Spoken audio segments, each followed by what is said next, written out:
Assalamualaikum warahmatullahi wabarakatuh. Jumpa kembali dalam program Bumi Jawara. Pemirsa, seiring tuntutan zaman, setiap individu ditantang untuk terus mengembangkan potensi dirinya.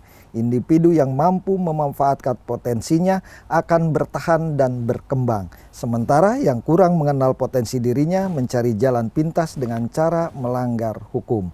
Akibat langkah ini, mereka pun harus menerima konsekuensinya dengan menjalani masa hukuman di dalam lembaga pemasyarakatan.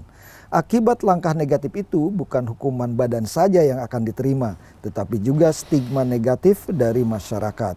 Meski mereka sudah insaf dan selesai menjalani masa hukuman, stigma itu masih terus melekat. Tak jarang mantan warga binaan ini yang dikucilkan dan tidak diterima saat mencari pekerjaan.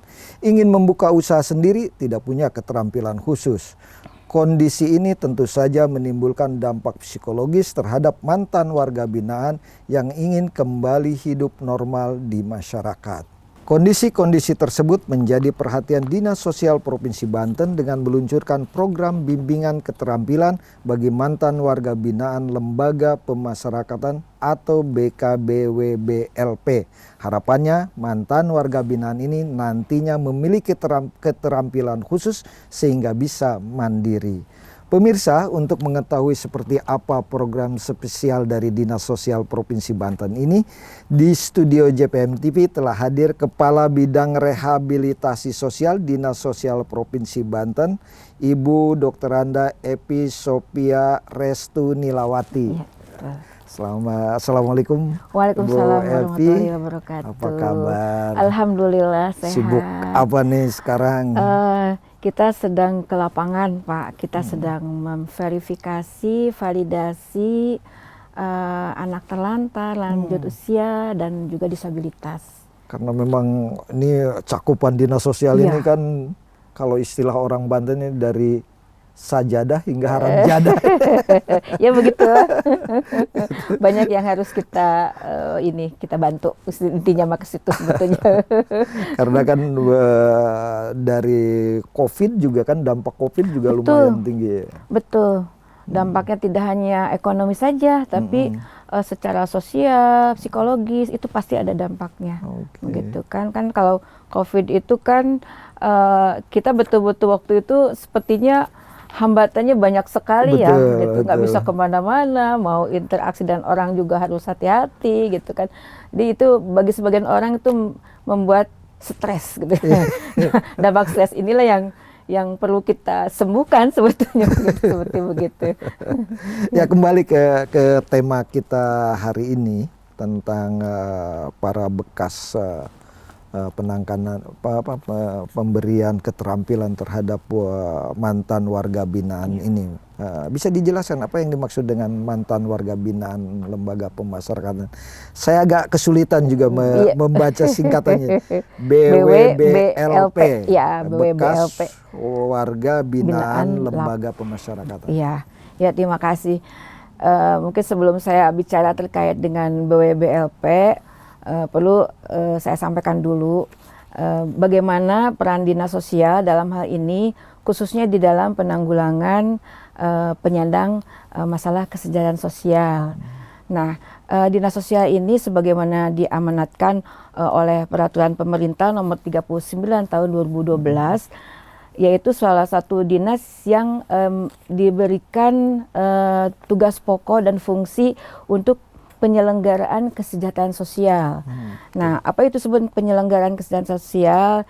Yaitu suatu upaya yang terarah, terpadu, berkesinambungan yang dilakukan oleh pemerintah daerah dan juga masyarakat kepada siapa? Kepada seluruh warga negara yang gunanya ada untuk memenuhi kebutuhan dasar. Karena setiap orang itu pasti mempunyai kebutuhan dasar.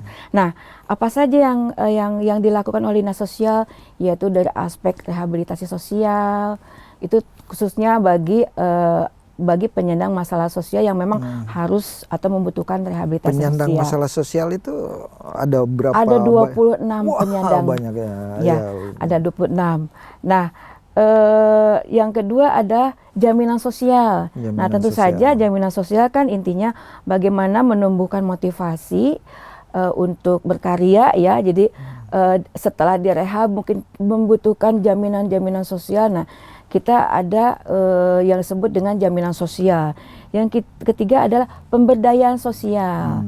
Nah, itu tadi bagi penyandang masalah kesejahteraan sosial perlu diberdayakan. Mereka itu harus kita rangkul bagaimana dia bisa mandiri dan sebagainya. Dan yang ketiga adalah perlindungan sosial. Perlindungan sosial itu khususnya bagi saudara-saudara kita yang terkena bencana, baik bencana sosial maupun bencana alam gitu ya. Nah, dalam penyelenggaraan kesejahteraan sosial itu sebetulnya ada dua aspek yang menjadi sasaran garapan yang penting gitu.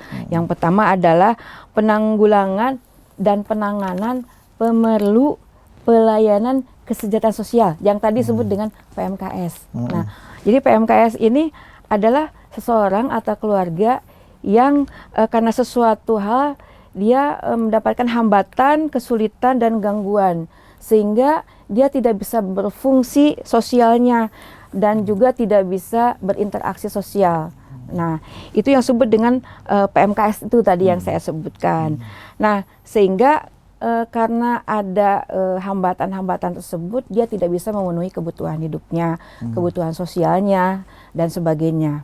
Dan yang kedua adalah potensi kesejahteraan sosial, yaitu potensi-potensi apa saja di masyarakat yang bisa kita kerahkan untuk membantu atau menanggulangi penyandang masalah kesejahteraan sosial. Nah, itu. Nah, bagaimana kaitannya dengan bekas warga binaan lapas? Nah, jadi selain juga kita penyelenggaraan kesejahteraan sosial, nah kita ini ada yang disebut dengan penyandang masalah kesejahteraan sosial. Tapi itu dibagi dalam beberapa kategori, Pak. Yang pertama adalah kelompok kemiskinan. Nah, kelompok kemiskinan itu ada di situ ada fakir miskin, perempuan rawan sosial ekonomi, ya. Terus ada lagi keluarga bermasalah sosial psikologis dan juga komunitas adat terpencil. Ya, kalau di Banten mungkin di sini di Baduy ya. Di Baduy, mungkin di pelosok-pelosok lain di provinsi lain ada komunitas adat terpencil. Dan yang kedua adalah kelompok-kelompok keterlantaran kayak anak terlantar, terus apalagi balita ya, balita terlantar, udah gitu misalkan anak jalanan, anak yang disabilitas dan sebagainya. Ini anak-anak yang memang sengaja atau tidak sengaja mendapatkan perlakuan yang menyebabkan dia terlantar gitu ya. Jadi dari masalah sosial itu muncul harus ada jaminan sosial, pengendalian sosial, ya, penanganan itu, sosial. Betul, itu sasaran garapan sasaran kita. Garapan. Gitu ya. Nah, sebelum kita bahas tentang BWBLP lebih jauh, kita jeda dulu, Bu. Siap. Pemirsa, jangan kemana-mana, tetap di Bumi Jawara.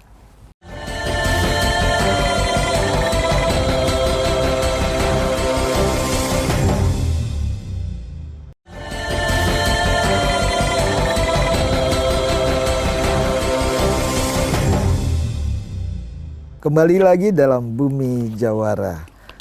Bu Evi, kembali lagi tadi. Yang dimaksud BWBLP itu apa? Ya, jadi BWBLP itu adalah seseorang yang telah selesai menjalani masa hukumannya ya, berdasarkan keputusan pengadilan. Nah, tentu saja mungkin setelah dia mengalami menjalankan masa hukuman itu, keluarnya dia dari lembaga pemasyarakatan pasti akan menghadapi berbagai macam hambatan. Betul. Yang terutama adalah hambatan psikologis tentu saja. Karena apa? Karena begitu dia kembali ke masyarakat, masyarakat mau menerima dia? Betul, ada hukuman sosial pula. Ya, ada stigma masyarakat yang saat ini masih melekat. Betul. Ya, bahwa yang keluar dari LP itu begini begitu gitu ya. Sehingga penerimaannya masih setengah-setengah mungkin. Betul. Ya. Nah, inilah yang sebetulnya mengganggu secara psikologis. Yang kedua, hambatan yang kedua adalah secara ekonomi. Tentu saja, karena mungkin di dalam dia tidak bisa berusaha. Betul. Berusaha untuk, kalau dia misalnya punya keluarga, kan harus dihidupin gitu kan. Nah, secara ekonomi, inilah yang menjadi pertimbangan kita untuk bagaimana kita memberdayakan bekas warga binaan dari lapas tersebut begitu. Nah, karena dia termasuk golongan penyimpangan perilaku kalau di dalam istilah-istilah sosial ya, istilah sosial penyimpangan perilaku. Nah, kriterianya seperti apa sih gitu. Jadi BWBLP ini yang kita bina atau kita rangkul untuk mengikuti berbagai macam program yang ada di dinas sosial.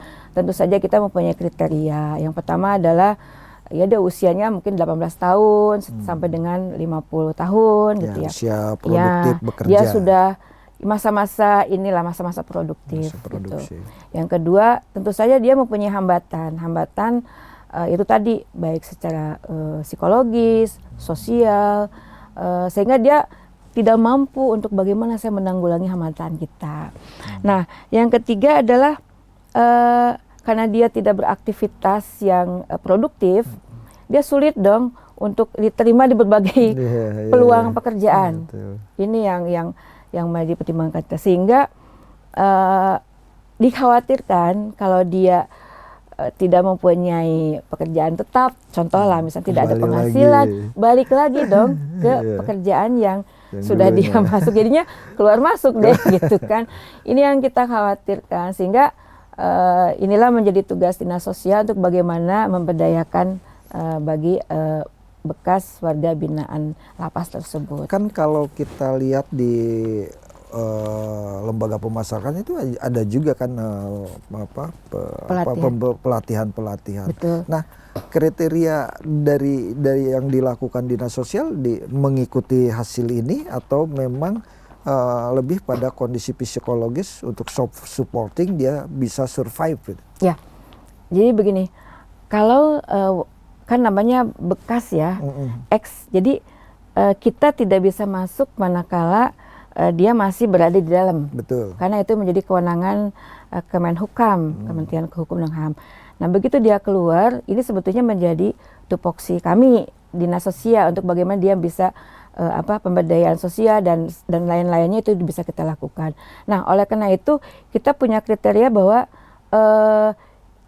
walaupun dia sudah dilatih di dalam gitu ya, tetapi dia misalkan setelah keluar dari sana kan dia tidak bisa melaksanakan apa yang sudah dilatih di dalam. Nah, itulah kami bekerja sama dengan instansi lain untuk bagaimana kita melakukan asesmen kembali. Oke. Jadi memang harus di-asesmen dulu. Harus di-asesmen dulu. Jadi kira-kira siapa nih yang memang cocok. Karena begini, ada yang sudah dilatih tapi dia kemampuan dia bukan itu loh gitu. Bukan, misalkan dia misalkan contoh lah ada pelatihan tata rias wajah misalkan buat ex napi gitu ya gitu. Tapi sebetulnya bakat dia bukan ke situ. Saya senangnya di elektro gitu. Kalau laki-laki kan mungkin di bengkel dan sebagainya. Nah, seperti begitulah kita melakukan asesmen. Asesmen itu kan menyeluruh, Pak. Betul. Tidak hanya secara keterampilan saja, tetapi aspek-aspek psikologis, terus dukungan-dukungan dari support lingkungan, khususnya keluarga. Ini juga perlu kita asesmen juga, gitu.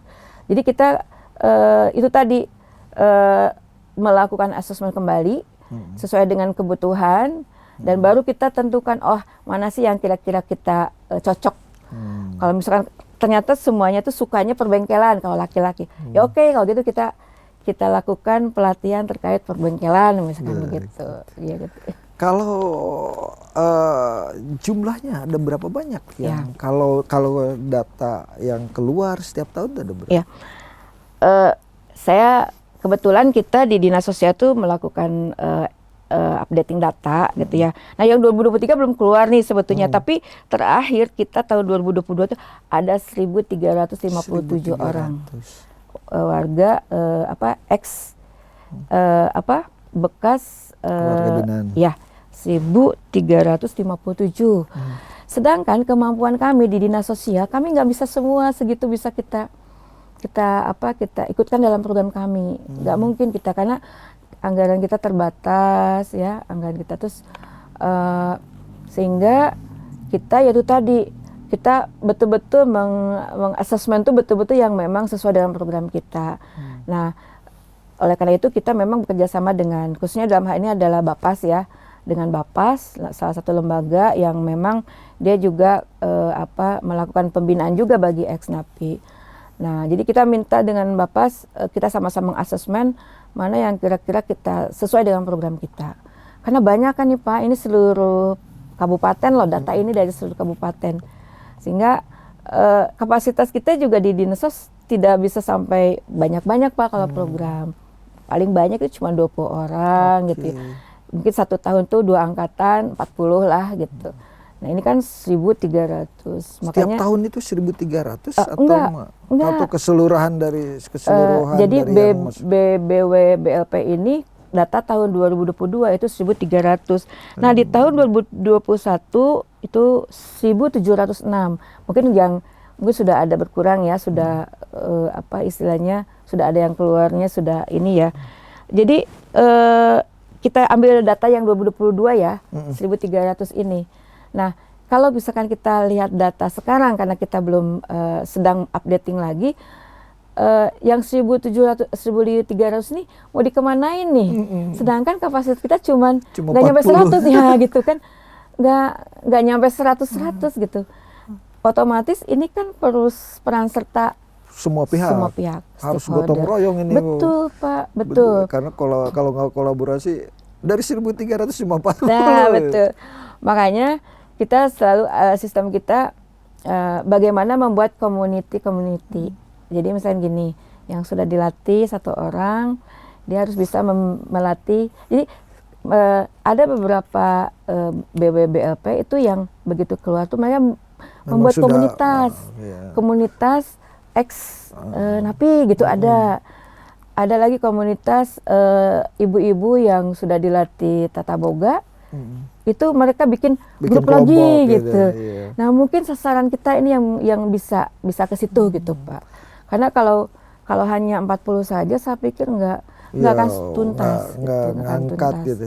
Iya betul. Dari 1.300 tentu kan tidak semua memerlukan itu kan, karena tadi ada yang memang sudah survive gitu kan, akan siap dengan kelompoknya dan sebagainya. Berapa persen kira-kira yang dari 1.300 itu? Kami memang yang hasil assessment tentunya. Biasanya kami melakukan assessment tuh Pak, dikasih data mungkin 100. Kita assessment, oh ternyata kita kan butuhnya cuma 40. Itu yang kita lakukan assessment. Nah kita datakan dari Bapas, data by name by address-nya kita temukan dari beliau-beliau ini. Nah selebihnya kami belum dapat info dari Bapas berapa yang sudah dilatih oleh kita. Mungkin dari Bapas sudah ada pelatihan mungkin dari OPD lain misalkan, atau mungkin Bapak sendiri melakukan pelatihan mungkin itu mungkin ada begitu ya. Nah sampai saat ini mungkin kami belum dapat info tuh berapa orang yang sudah dilatih oleh OPD terkait atau misalkan oleh perusahaan-perusahaan misalkan gitu ya. Ada CSR dan sebagainya. CSR. Tapi kalau kita berpegang pada peranan Dinsos di sini, itu tadi belum sepersekian persen. Oke. Gitu. Kita akan dalami lagi ya Bu Evi. Kita jeda dulu. Siap. Pemirsa jangan kemana-mana, masih tetap di Bumi Jawara.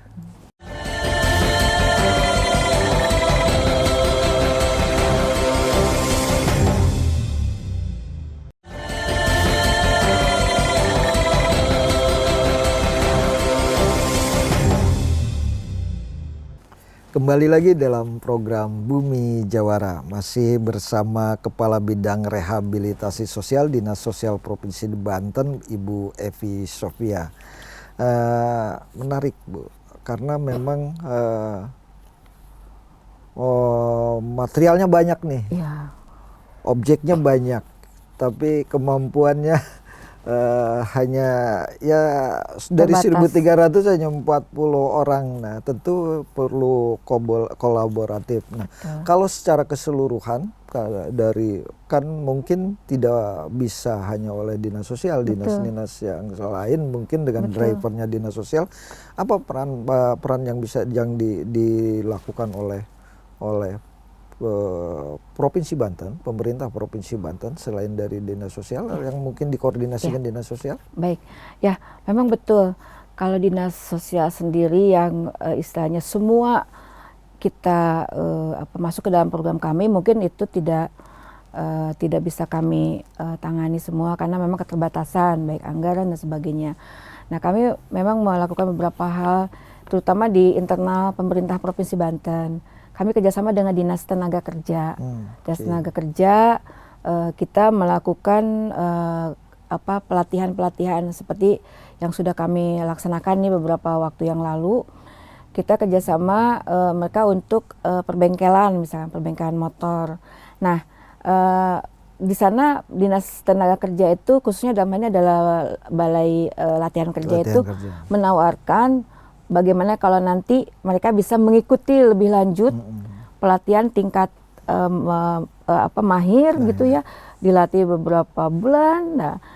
Nah, kita harapkan dari situ Dinas Tenaga Kerja bisa menempatkan kepada perusahaan-perusahaan, karena mereka menjadi binaan Dinas Tenaga Kerja. Nah, ini kami sudah melakukan itu. Jadi yang sudah dilatih kita latih tingkat mahir. Setelah itu nanti penempatannya oleh Dinas Tenaga Kerja. Nah, dan ini yang sementara kami lakukan gitu. Ya, harapan kami sih sedianya ini bisa menjadi perhatian semua stakeholder gitu. Kita kan banyak perusahaan, banyak apapun. Cuman kembali lagi kepada stigma itu, Pak. Ini yang sedianya harus betul-betul kita jaga. Kenapa? Oleh bagaimanapun kan teman-teman BBWLP ini kan punya perasaan, punya ingin dihargai, ingin dia itu memberikan yang terbaik bagi orang. Tapi manakala menunjukkan sikap positif mereka, tapi orang lain stigmanya sudah melekat, terganggu lagi gitu. Ini yang memang betul-betul harus perjuangan kita harus betul-betul Pak. Kendala-kendala ini harus kita bisa tuntaskan. Nah, selain juga terkait dengan ekonomi mungkin ya, kita misalkan terkait dengan psikologis ya, bimbingan motivasi kita juga ada dilaksanakan. Kita mengundang misalkan ulama atau apa ya, motivator. Kita ada Pak bimbingan motivasi bagi mereka supaya mereka tidak bangkit lagi lah, semangat lagi gitu. Kendalanya selain daripada memang ketersediaan anggaran, tadi juga saya dapat tangkap bahwa ada masalah-masalah yang dari luar mereka ya tadi lingkungan masyarakat tentu harus dengan nah bagaimana komunikasi dengan pihak Dinsos dengan lingkungan mereka itu? Ya, ini begini, ini saya bercerita ya terkait dengan satu kasus. Ada satu kelompok nih di wilayah Tangerang tuh ada, dia itu adalah kumpulan dari yang memang mantan lapas. Nah, dia dalam satu komunitas itu dia membuat suatu usaha, misalkan kalau nggak salah dia itu pertama dia perbengkelan, yang kedua adalah usaha buat Gucci, terus apalagi pot bunga, buat apa gitu ya. Tembikar gitu ya. Ya itu, tembikar. Nah, yang mereka harapkan sebetulnya adalah pengakuan dari kita nih, pengakuan bahwa saya udah bisa nih Bu. Dia tuh hampir kalau dia bikin aktivitas Pak, dia WA ke saya, Bu saya hari ini ada bikin ini, Bu ini. Artinya sebetulnya mereka ini ya spiritnya luar biasa. Iya. Bu ini fotonya Ibu, kalau Ibu butuh itu pot bunga apa, pesan di kami aja, dan kualitasnya bagus. Mereka tuh belajar sama ada yang ahlinya gitu dan bagus. Nah, inilah yang sedianya harus kita lakukan, bagaimana mempromosikan hasil mereka kepada baik di lingkungan sekitarnya juga mungkin di yang lebih luas lagi gitu. Mereka nggak malu sebetulnya. Ya sudah Bu, kami ini sudah takdir saya menjalani ini gitu. Tetapi kami juga kan nggak mau lihat ke belakang. Saya ingin maju ke depan katanya. Jadi tolong bantu kami untuk promosi. Ya hanya gitu Pak. Nih ada Gucci, mau nggak nih, bagus nih. Hanya dia yang mereka butuhkan adalah promosi untuk hasil kerja mereka, dan mungkin yang lebih bagus lagi ya kita belilah gitu kan, beli sehingga mereka tuh jadi apa ya, bangkit lagi Pak, bangkit lagi. Bahkan pernah satu kali awal-awal tuh dia datang ke ruangan saya, Bu tolong bantu saya untuk pertama itu promosi, yang kedua saya ini katanya saya mengumpulkan teman-teman Bu, karena ternyata mereka itu kasihan, ada yang nggak kerja dan sebagainya gitunya. Nah terus apa yang kalian lakukan? Saya bilang gitu. Saya tidak akan menjadi pengemis ke Ibu, dibilang gitu ya. Saya tidak mau menjual ini, tapi saya ingin Ibu memberikan semacam pekerjaan atau minimal Ibu melatih kami nih katanya, melatih kami dan membeli hasil kami gitu, hasil karya hasil kami karya. karena gitu. Karena kalau nggak saya himpun, saya khawatir mereka kembali lagi katanya gitu Pak. Saya jadi terpacu untuk oke kalau gitu apa yang bisa kita lakukan untuk mereka gitu. Jadi seperti begitu. Jadi intinya adalah untuk menghilangkan stigma itu sebetulnya yang penting adalah kuatkan dulu mereka, kuatkan motivasi mereka dulu gitu, sehingga mereka itu pede.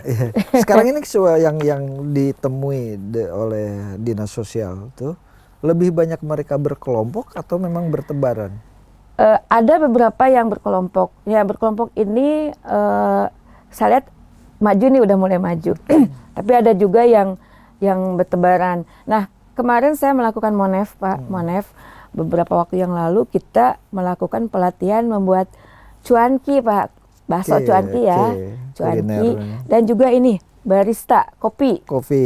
Nah setelah kita cek, begitu selesai dilatih, masing-masing buka usaha Pak. Masing-masing. Ya ada yang buka di salah satu kafe, dia buka itu. Begitu juga cuanki. Nah begitu kita Monef, beberapa bulan setelah dilatih mereka masih jualan. Kesini setelah kita cek lagi, Monef lagi, ada yang sudah kerja. Bu saya sudah kerja di salah satu minimarket, oke. Bu saya sudah kerja di pabrik sepatu katanya. Oh bagus kalau gitu. Just gimana tuh usahanya yang kita latih? Barang-barang masih ada Bu. Nanti setelah saya kerja di sana, saya nanti akan buka di rumah katanya gitu. Nah, jadi secara individu mereka sebetulnya sudah ada upaya. Hanya itu tadi kita perlu disupport. Kalau kita kan setiap pelatihan setelah dilatih mereka kasih paket Pak. Paket bantuan bahan kayak kemarin misalkan perbengkelan, kita kasih alat-alat untuk bengkel itu lengkap semua, kunci-kuncinya, terus apa tuh yang besar tuh, nah itu lengkap. Kalau misalkan jualan bakso, peralatan baksonya kita lengkap. Cuma kan mereka tidak hanya butuh itu, butuh untuk beli dagingnya gimana gitu. Campuran itunya juga, bumbunya. Gitu, bumbunya gitunya.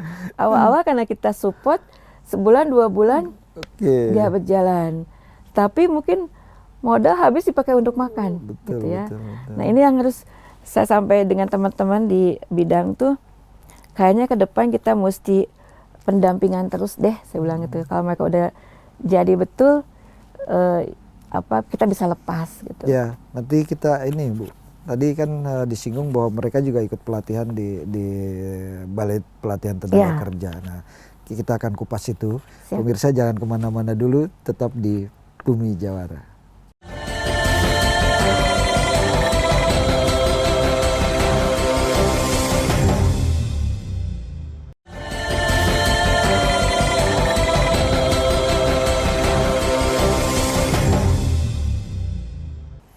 Kembali lagi dalam program Bumi Jawara bersama Kepala Bidang Rehabilitasi Sosial Dinas Sosial Provinsi Banten, Ibu Epi Sofia RN. Bu, tadi kan ada yang diikutkan dalam pelatihan di Balai Kerja, Dinas Tenaga Kerja. Berapa banyak? Kemarin itu baru sedikit sih Pak. Kemarin itu baru 15 orang. Bidang apa tuh Bu? Itu perbengkelan. 15 orang. Dan nantinya mereka baru selesai nih kemarin pelatihan dasarnya. Next nanti ada pelatihan yang mahir tuh. Oh ini yang dasar 15? Iya dasar. Nanti ada pelatihan mahirnya gitu oleh BLK. Kemarin juga sudah ditawarkan oleh BLK. Silakan daftar sebanyak-banyak nggak apa-apa katanya. Kami siap. Dan itu dilaksanakan selama kurang lebih 3 bulan ya. Nah, saya sih senang banget gitu. Oh, alhamdulillah nih teman-teman. Mereka juga mereka mau. Apalagi daftarnya kan online. Jadi kalau online kan mereka nggak terlalu, kalau harus datang ini kan mungkin agak gimana ya. Kalau online kan bisa di rumah bisa dilaksanakan daftar. Mereka mau Pak pelaksanaan. Ya mudah-mudahan aja mereka konsisten gitu ya. Artinya kan untuk melatih mereka dengan kerjasama dinas sosial dan dinas tenaga kerja ini makin luas, bisa makin banyak orang yang bisa ditangani. Betul, bisa siapapun itu. Bahkan sampai di teman-teman di dinas tenaga kerja, di balai latihan kerja, silakan follow IG kami. Siapapun yang mau daftar silakan ajak teman-temannya. Artinya teman-teman di dinas tenaga sudah mulai terbuka bahwa memang ini adalah warga kita yang memang butuh untuk ikut pelatihan dan sebagainya. Dan yang lebih bagus lagi kalau sudah dilatih itu tadi penempatan, mungkin ada lowongan pekerjaan ya. Jangan lihat backgroundnya lah, lihat kapasitas. Lewat skillnya, betul, dan mental yang sekarang itu. Nah itu selain dari pemerintahan, kerjasama dengan pihak mana? Kalau selama ini mungkin kami belum merambah ke mana, ke stakeholder yang lain. Tapi ini sebagai satu harapan saja. Mungkin next ada perusahaan yang memang bisa menampung teman-teman yang X ini, atau misalkan ada lembaga-lembaga ekonomi ya, BUMN atau apapun itu bisa merekrut mereka. Karena apa? Mereka itu sebetulnya ya pengen lah ya gitu, diajak gitu kan, diajak sebetulnya.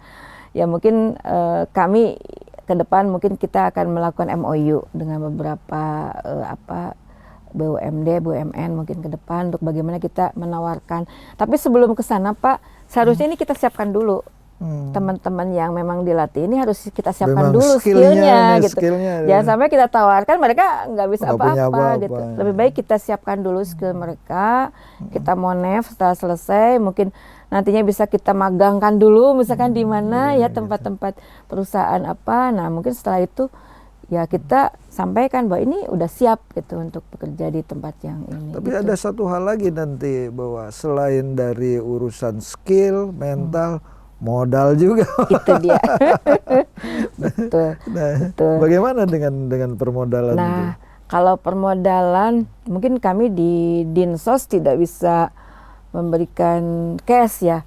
Tapi memang kita memang ada bantuan sosial Pak. Tapi bantuan sosialnya itu sudah terarah untuk anak terlantar, lansia, disabilitas gitu ya. Kalau di bidang ada juga di bidang lain ada itu untuk sebetulnya bisa sih masuk penanggulangan kemiskinan. Kita ada bantuan usaha ekonomis sebetulnya ada di teman-teman. Tapi memang itu tadi mereka harus mau untuk dia mendekati kelurahan gitu ya atau apa untuk ikut dimasukkan sebagai apa ya sebagai orang yang memang membutuhkan bantuan gitu. Karena kan kita aturan untuk bansos itu kan agak ini ya gitu. Mereka ini aja ke daftar dulu ke kelurahan atau desa untuk dimasukkan dia sebagai data mereka untuk masuk ke data kesejahteraan sosial. Biasanya kalau sudah masuk data DTKS namanya, itu biasanya nanti diusulkan oleh Dinas Sosial Kabupaten Kota, nanti diusulkan ke provinsi begitu. Nanti kita ada bantuan untuk usaha biasanya begitu Pak. Nah kan di Banten ini banyak juga perusahaan kan, artinya apakah bisa kita galang CSR ini sebagian untuk menangani itu? Kalau peluang di Dinsos gitu ngelihat ini ada CSR yang dikelola tentunya oleh pemerintah dan atau langsung oleh pihak swastanya, ada nggak peluang kita dapatkan itu? Seharusnya bisa. Harusnya bisa ya. Cuman saya terkait dengan pengelolaan CSR mungkin itu di OPD lain ya. Kalau di Dinsos kita tidak. Bukan, maksudnya ini seharusnya bisa. Seharusnya bisa. Kita kan ada ribuan ya perusahaan. Ribuan. Seharusnya bisa ada yang investasi baru lagi. Kan? Karena kan kewajiban perusahaan untuk sekian persen untuk untuk untuk lingkungan lingkungan sekitar. sekitarnya. Nah ini yang bisa kita manfaatkan sebetulnya Iya. untuk penanggulangan gitu. Kalau nggak menurut justru menimbulkan kerawanan sosial lagi Nah buat dia kan. itu seharusnya mungkin ya perlu kita manfaatkan sebetulnya Iya. itu. Mungkin kita harus melakukan MOU mungkin ya Pak, atau duduk bersama Tapi dengan pembahasan-pembahasan seperti itu sudah mulai sementara dikoordinasi. mungkin kita masih menggunakan anggaran yang Anggaran ada di pemerintah dinas, ada di oke. dinas. Gitu. Kembali lagi saya, karena ini kan harus kerja keroyokan. Betul. Kalau enggak, ya itu tadi kan ada keterbatasan Iya. langkah dan nomenklaturnya yang berbeda dan sebagainya kan Betul. gitu. Kalau koordinasi ada hambatan nih.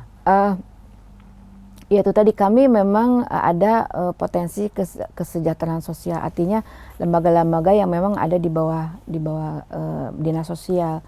Tapi itu kan hanya sebagai pendamping, mendampingi para penyandang masalah kesos untuk dia bisa secara sosial psikologis dia bisa bangkit kembali, teman-teman di PSKS itu ya.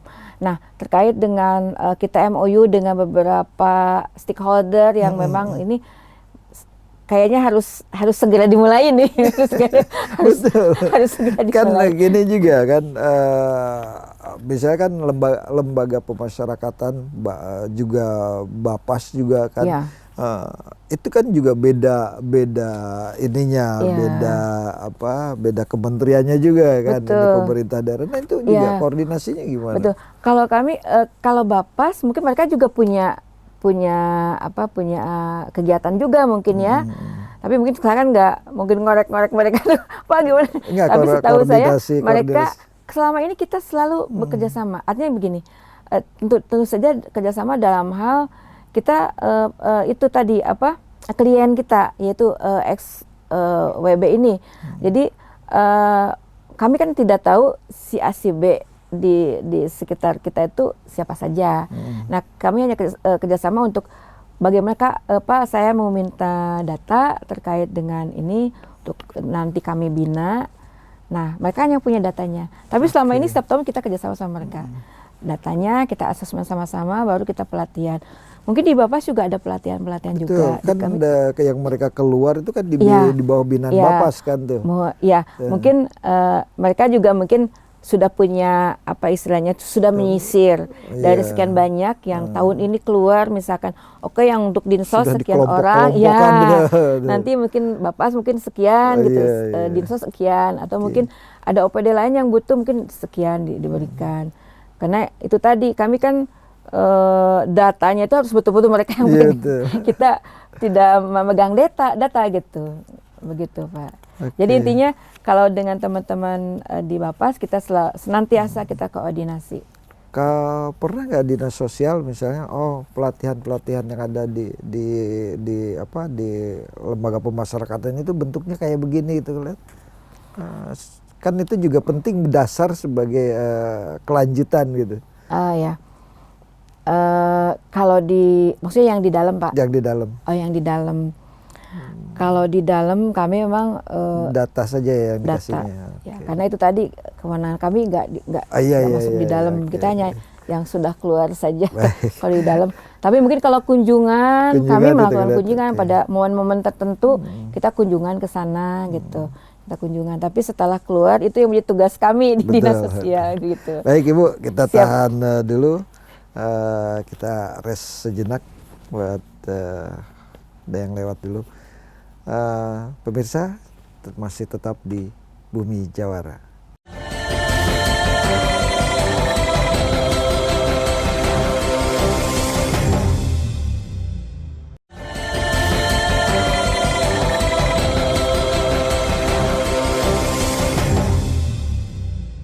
Kembali lagi dalam program Bumi Jawara. Bu Epi, apa sebetulnya harapan dari program ini BWBLP? Ya, baik, sebetulnya harapan kami yang pertama tentu saja program yang kami laksanakan itu berhasil itu pasti. Enggak, maksud saya program ini harapannya menghasilkan orang kayak apa gitu loh. Betul, ya. Berhasil dalam arti kata itu tadi, klien yang kita latih itu pertama adalah dia, yang perlu kita terapkan bagi mereka adalah motivasinya dulu. Motivasinya kita naikkan supaya dia semangatnya itu ada lagi. Yang kedua adalah dengan program kami itu diharapkan mereka kepercayaan dirinya tumbuh, itu yang paling penting semakin kuat gitu ya. Nah, sehingga dia mampu untuk bersaing gitu. Kalau misalkan nggak pedean, gimana mau maju gitu kan. Nah, yang ketiga adalah harapan kami setelah dilatih mereka berjuang untuk bisa melaksanakan apa yang sudah dilatih. Karena kalau kita latih, kita kasih bantuan, nggak ada motivasi yang ya, kuat motivasi, buat dirinya, ya percuma dong percuma, gitu kan, percuma gitu. malah peralatan yang Iya, kita sayang itu kan, peralatan yang diberikan tuh ya lumayan gitu ya. Sayang kalau tidak dipergunakan, tidak dimanfaatkan. Dan yang lebih penting lagi adalah mereka bisa mandiri, itu saja. Dia bisa mampu dengan lingkungannya, bisa beradaptasi dengan baik. Yang lebih penting lagi dia itu ya kalau secara ekonomi ya dia bisa memenuhi kebutuhan ekonomi yang kalau sudah kebutuhan ekonomi terpenuhi, secara psikologis ada suatu perasaan nyaman, aman gitu ya bagi dia gitu. Sehingga berarti yang kami lakukan di dinas kita anggap bahwa betul, tepat atau berhasil lah ya gitu. Ini sebetulnya harapan kami. Tapi yang lebih penting lagi adalah karena ini adalah satu bentuk salah satu penyandang masalah kesejahteraan sosial yang mana kita tidak bisa mencegah adanya orang-orang yang memang terkena permasalahan tersebut. Ya, oleh karena itu mungkin perlu peran serta semua orang untuk bagaimana kalau kita inginkan mah nggak usah ada lagi, tapi kan nggak mungkin gitu ya. Jadi ada semacam sosialisasi, pencegahan dari semua OPD yang terkait untuk bagaimana masyarakat kita itu dia untuk itu tadi jangan sampailah melakukan hal yang melanggar gitu ya. Terus yang lebih penting lagi adalah kita inginnya semua orang, baik itu pemerintah daerah, pusat, juga stakeholder dalam hal ini misalkan swasta, peran serta semua pihak gitu. Ayo kita sama-sama bagaimana menuntaskan ini sehingga dengan kita bekerja sama jangan sampai masalahnya malah tambah berat gitu kan. Tambah berat. Nah, itu mungkin harapan kami, Pak gitu. Pak, Bu, sudah berapa lama program ini berjalan? Setiap tahun ada, ini ya sudah selama dinas sosial sudah berdiri mungkin sudah 24 tahun ya, 20 tahunan. Ya 10 tahunan lah. 10 gitu. tahunan terakhir di sini. Sudah berapa dari evaluasi efektif? Nah itu dia. Evaluasi mungkin kelemahan kami mungkin itu tadi. Kita perlu ada monef yang kontinu, Pak. Kalau monef akhir tahun kita selalu ada atau 1 tahun 2 kali kita melakukan monef. Nah, kita melakukan monef pada saat kita evaluasi memang ada yang masih yang berusaha. Tapi memang kebanyakan itu tadi, Pak, sudah tidak lagi gitu. Saya tidak, ya itu tadi kata saya, ada yang sudah kerja di perusahaan tapi masih mending ya. Betul. Dia sudah bekerja di salah satu minimarket, alhamdulillah, di toko sepatu, alhamdulillah. Tapi yang saya takutkan itu betul-betul dia stagnan dan tidak ada yang bisa dihasilkan. Nah, ini kan tentu saja menjadi masalah yang baru, yang harus kita pikirkan lagi. Tapi namun demikian ya pada saat kita evaluasi bahwa ini misalkan program ini ternyata memang harus kita lakukan secara terus-menerus, Pak, berkelanjutan, tetapi diiringi dengan monef dan juga pendampingan lebih lanjut gitu. Ini yang akan kita benahi gitu, seperti begitu. Kalau SDM di dinas sosial? Kami kalau di bidang tentu saja kami kurang banyak ya Pak. Tapi kami ada teman-teman kan di kabupaten Maksudnya kota skill yang memang sudah disiapin di situ untuk pelatihan. pembinaan, pelatihan, Kita ada tenaga pekerja sosial, psikologinya kita ada pekerja Oh, sosial, oke. ya di dinas sosial ada pekerja sosial yang memang dia melakukan pembinaan, motivasi dan sebagainya. Dan juga kita juga di kabupaten kota kita ada yang namanya tenaga kerja sosial TKSK, dia di TKSK. kecamatan ada ya. Nah inilah yang sebetulnya yang membantu kami sebetulnya.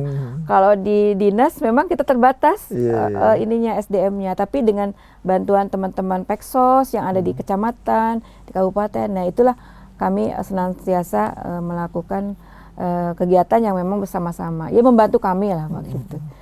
Jadi memang ini kan karena ini masalahnya kan ada perlu penanganan bersama juga ya. Adanya dari rangkaian dari hulu ke hilir yang panjang juga, adanya pengaruh lingkungan yang kuat juga, ditambah lagi masalah psikologinya. Jadi memang penanganannya tidak bisa ya seperti melatih orang bekerja tuh, punya keahlian terus bisa bekerja, dia punya kendala yang lain itu yang itu. Jadi kita tidak seperti apa ya, begitu Anak-anak selesai langsung berhasil gitu. Iya. Jadi prosesnya panjang, kan. panjang sehingga itu tadi mungkin kita harus pendampingan terus gitu, pendampingan terus. Sedangkan itu tadi SDM kita terbatas kalau misalnya pendampingan terus kan. Nah makanya kita teman-teman di kecamatan, di kabupaten inilah yang kita mintakan bantuan untuk bagaimana istilahnya mengasesmen kembali gitu. Apakah mereka bisa masih eksis atau tidak gitu. Ya soalnya saya lihat misalnya di Pandeglang Bu, di Pandeglang itu ada kebun kopi yang ditangani ex Napiter gitu kan, itu bekerja yang tangani dan binaan langsungnya ada Densus 88 di situ. Nah itu kayak gitu, apakah ada sekarang udah kayaknya komunikasi? kita perlu mencontoh mereka. Ya itu kan ya, karena memang misalnya dia ada dari BNPT, ada dari Densus 88, tentu melibatkan pemerintah daerah tentunya. Nah itu juga kan dalam rangka penanganan agar mereka tidak kembali lagi pada jalan yang sebelumnya gitu. Nah Pak di Dinsos juga nampaknya memang harus pembahasannya agak ke situ juga gitu. Mungkin kita memang perlu ada semacam pilot project. Di satu kabupaten ya, perlu ada pilot project yang menjadi binaan-binaan Dinsos. Memang perlu Pak, harus berkesinambungan gitu sebetulnya mah. Gitu.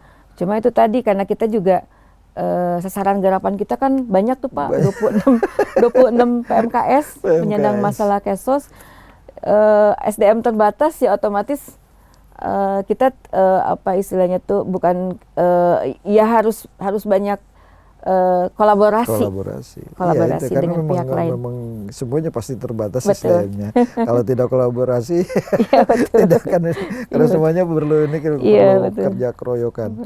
Sudah berapa banyak jebolan peserta program bimbingan keterampilan ini yang berhasil? Yang berhasil tuh. Yang berhasil ya. Kan yang berhasil nih bisa jadi pilot project ya itu tadi untuk maju yang lainnya. Mungkin di setiap kabupaten ada yang sudah berhasil, tapi memang tidak banyak. Ada 1-2 lah yang setiap di kabupaten kota yang sudah kita latih itu berhasil. Nah itu tadi senangnya saya, itu tadi karena ada bikin komunitas, dia bisa memberikan pekerjaan pada teman-temannya yang sesama X gitu ya. Ini yang menjadi yang kami senang gitu kan. Ya memang tidak dari sekian banyak X warga binaan ya, dengan yang kita latih dan berhasil mungkin kita belum mencapai yang diharapkan gitu. Tetapi ini kan menjadi penyemangat sebetulnya bahwa siapapun itu dia bisa maju gitu kalau dia memang ada kemauan gitu.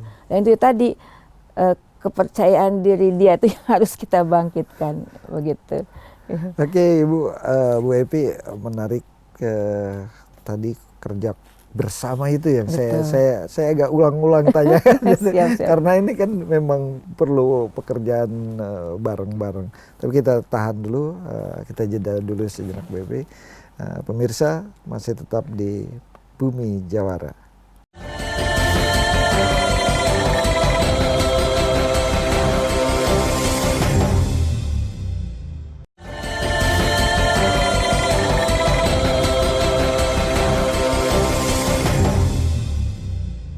Kembali lagi dalam program Bumi Jawara, masih kita bersama Kepala Bidang Rehabilitasi Sosial Dinas Sosial Provinsi Banten, Ibu Evi Sofia. Bu Evi, ini banyak yang kita bahas di sini, tapi nampaknya memang dalam penanganan BWBLP ini perlu kerja barengan, perlu dukungan anggaran. Nah, bagaimana rencana Dinsos nih di tahun 2024-2025, karena memang kan banyak juga yang perlu ditangani. Target sasarannya sekarang baru bisa 40 tahun gitu kan. Ya. Sementara yang data yang diterima itu cukup banyak. Bagaimana Bu? Ya, betul. Kegiatan ini pastinya tiap tahun ada, dan kita menyisir yaitu tadi bekas warga binaan lapas. Tentu saja kami kalau terkait dengan teknis untuk pelaksanaan program, tentu saja kami akan melihat dari aspek anggaran dulu ya, tentu saja anggaran dulu. Ya tentu saja anggarannya ya kalau memang setahun kita hanya 40 orang atau maksimal 50 ya, kami kan ya kasihan juga gitu.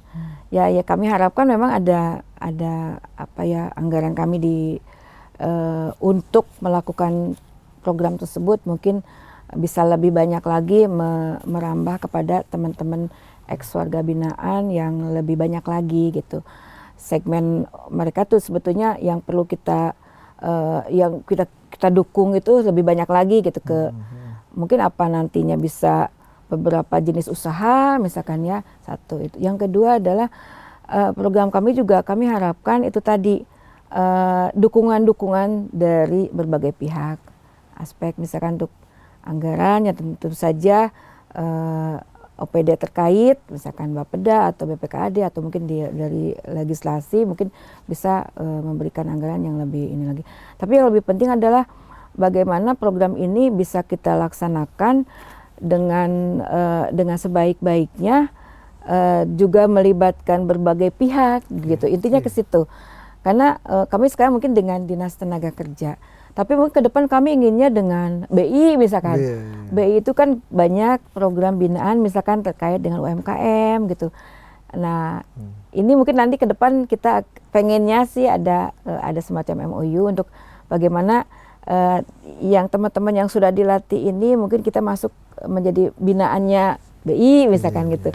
Karena setahu saya mereka juga ada ini. Atau mungkin misalkan di perusahaan yang lainnya gitu. Nah, ini yang kita harapkan seperti begitu Pak. Sehingga jangan stagnan gitu. Stagnan yang berarti kata setelah selesai ya sudah gitu. Tapi kami pastikan bahwa program ini memang harus ada. Dan yang lebih penting adalah pendampingan dan monitoring evaluasinya yang harus kontinu. Sehingga mereka itu nggak merasa dilepas gitu. Mereka merasa oh iya, keterikatan kita dengan secara emosional itu kita lebih bagus. Kalau gitu. TKSK itu masih juga bisa dimanfaatkan pendampingan itu? Iya, bisa. Kita memang ada beberapa pendamping di sana. Tapi TKSK juga mungkin mereka karena banyak ya, kita kan mereka pendampingan lansia, anak, gitu, disabilitas, kerjaannya banyak seperti mereka itu. Nah mungkin terbatas juga gitu teman-teman TKSK. Tapi yang lebih penting itu sebetulnya mah kita itu tadi melibatkan masyarakat di sekitarnya kalau menurut saya yang lebih efektif itu. Masyarakat di sana yang mereka juga penerimaan masyarakat itu sebetulnya sangat membantu mereka untuk mereka bisa bangkit gitu. Kalau mereka selain dari tadi usia produktif yang ditangani, ada klaster background nggak?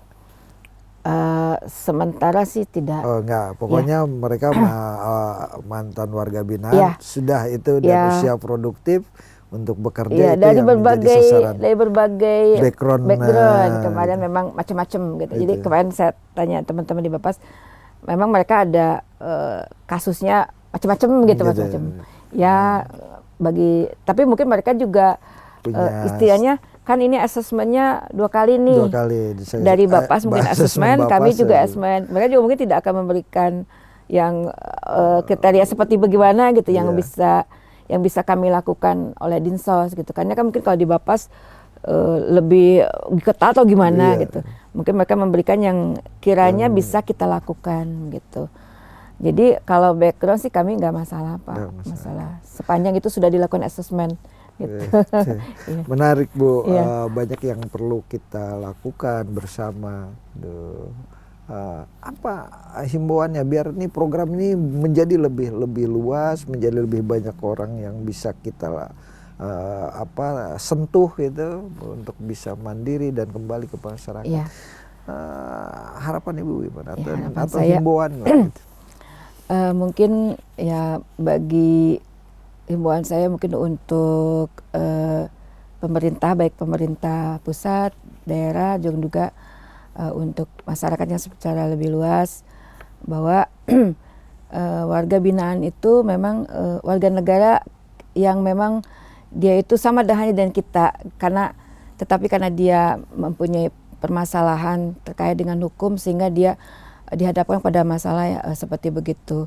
Tetapi penerimaan dan dukungan dari masyarakat, dari kita semua sebetulnya itu dibutuhkan. Sehingga diupayakan kita menghilangkan stigma yang terjadi di masyarakat kita.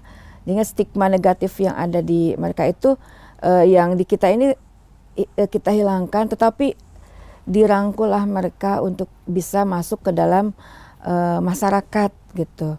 Nah, dan yang lebih penting lagi adalah kita perlu mengarahkan selain kita terima, tapi kita tentu saja mengarahkan seperti apa. Tentu saja kita keterlibatan semua pihak ini yang harus kita lakukan. Mungkin sesuai dengan tugas pokok dan fungsi gitu ya. Tupoksinya masing-masing seperti apa. Nah, ini yang harus kita lakukan. Jadi agar teman-teman kita ini, warga binaan ini, mereka yaitu tadi bisa kembali ke jalan yang lurus gitu ya Pak ya. Dan dia bisa eksis, bisa struggle istilahnya itu, bisa menghadapi semua istilahnya bisa beradaptasi dengan lingkungan sekitar. Mungkin itu saja mungkin. Oke, terima kasih Ibu atas banyak sharing nih, banyak juga yang ternyata memang menangani masyarakat yang memang bermasalah dalam sosial untuk bisa kembali itu tidak hanya urusan soal uang gitu, tapi juga banyak hal yang harus dilibatkan. Oke, terima kasih atas kadernya Bu Evi. Kita akan kembali lagi kita bahas program-program yang lain. Karena ini dinas sosial ini banyak sekali garapannya dan selalu itu bersentuhan langsung dengan masyarakat. Betul. Oke. Baik Bu Evi, pemirsa, banyak hal dalam menangani para bekas warga binaan ini yang harus dilakukan secara kolaboratif, baik itu dengan masyarakat, baik itu dengan rohaniawan, kiai, ustadz, dan juga pemerintah hingga tingkat RT. Bahwa memang karena menjalani kehidupan itu kadang tidak semulus dari apa yang kita harapkan. Bahkan seekor kupu-kupu yang cantik pun harus melewati masa-masa buruk saat wujudnya berupa ulat dan kepompong. Mari kita terima mereka, para mantan warga binaan yang ingin kembali hidup normal di tengah-tengah kita dengan memperlakukannya seperti warga biasa. Kita jumpa lagi dalam program Bumi Jawara edisi berikutnya dengan tema yang tentunya tak kalah menarik. Sampai jumpa dan wassalam dulur sabanten. Sangat baik sekali, sangat menunjang buat saya. Apalagi saya kan mantan napi yang belum tentu di masyarakat terima, yang terus saya juga belum tentu langsung dapat pekerjaan. Jadi dengan adanya pelatihan ini terus terang sangat membantu saya. Di samping itu juga ya saya mendapat pelatihan yang cukup luar biasa, dibantu oleh Bapak Serang dengan di backup dari Dinas Sosial Provinsi Banten. Tentunya saya senang sekali dan beruntung sekali mendapat kesempatan seperti ini.